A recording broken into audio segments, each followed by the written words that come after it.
सभी भगवत प्रेमियों को जय श्री कृष्णा, राधे राधे। जैसा कि आप सभी जानते हैं, हम सब के मध्य शरद पूर्णिमा का यह पावन महोत्सव उपस्थित हुआ है, जो हमारी भारतीय संस्कृति का बहुत ही महत्वपूर्ण और बहुत ही भावपूर्ण पर्व है। हमारे वैज्ञानिक दृष्टिकोण से तो ऐसा माना जाता है कि चंद्रमा इस दिन पृथ्वी के सबसे करीब होता है, सबसे नज़दीक होता है। इसीलिए बड़ा प्रकाश पृथ्वी के ऊपर चंद्रमा का पड़ता है, और चंद्रमा इस दिन 16 कलाओं के साथ अमृत वर्षा करता है, जिसका लाभ बहुत है। क्यों? क्योंकि चंद्रमा औषधियों का स्वामी है, औषधियों का देवता है।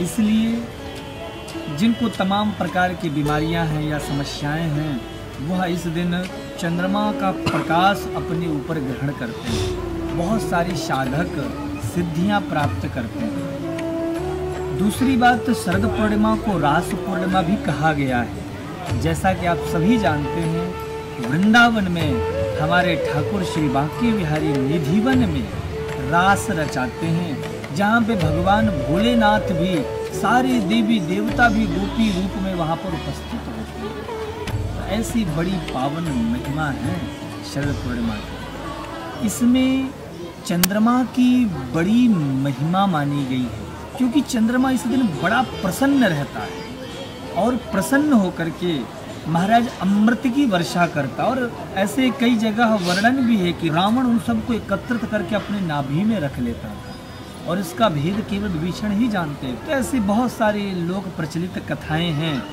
और यह भी कथा आती है कि इस दिन माताएं, भक्त, वैष्णवजन अपने यहाँ छत पर खीर, मिष्ठान इत्यादि बना करके और आंगन में रखती हैं, और रात्रि 12 बजे तक उसको महाराज चंद्रमा की रोशनी में, प्रकाश में रख करके, और फिर उसका भोग लगा करके और उसे प्राप्त करती हैं, अपना उसे ग्रहण करती हैं।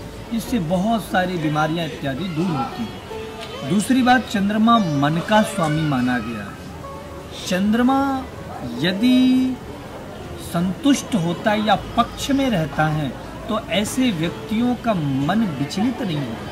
आजकल मानसिक जैसे बीमारियां बहुत चल गई हैं, मानसिक रोगी आपको बहुत मिल जाएंगे, या मानसिक रूप से परेशान व्यक्ति हो, या मन से जो खिन्न होने वाले, क्योंकि मन बड़ा चलायमान होता है। तो मन को साधने के लिए ज्योतिषी भी कहते हैं कि चंद्रमा की शांति करा।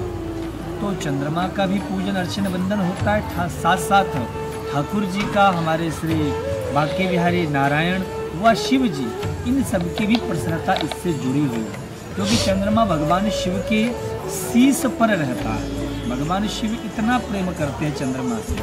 तो ये शरद पूर्णिमा के ऐसे बहुत सारे तथ्य हैं, बहुत सारे महत्व हैं।